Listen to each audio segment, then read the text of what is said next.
Hello, and thanks for tuning in to this special holiday-themed movie review. This time around, I'm going to be taking a look at director Bob Clark's first Christmas story. And now, Black Christmas. The movie's about a group of sorority girls who are receiving a series of increasingly bizarre and obscene phone calls. Eventually, they start disappearing one by one, and as the title suggests, this all happens over the course of the holidays. It's difficult to talk about Black Christmas without mentioning how incredibly influential it was to the horror genre overall, but especially slasher movies. As such, some of the events can seem a bit cliched.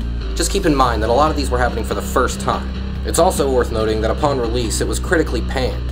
It wasn't until a few years later that it developed quite a well-deserved cult following. The film also holds the dubious title of being the first of the holiday-themed slashers. For whatever that's worth, there are a few pacing issues throughout the movie, but it manages to maintain an element of dread throughout. Director Bob Clark would also show off his comedic stylings with a few jokes, and some of them do fall flat, but a lot of them work.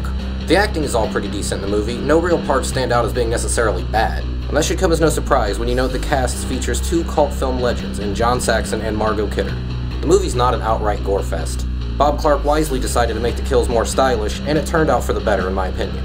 The movie's overall look is really grainy with an almost washed out look to it, and I gotta admit it's not my favorite. The Scream Factory do put a disclaimer up at the beginning explaining that they were working with damaged footage and they did their best, so I can't really fault them for that.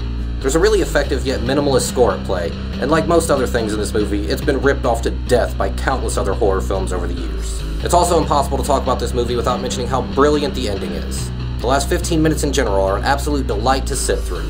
In closing, regardless of if you've seen Black Christmas before or not, you should absolutely give it a watch.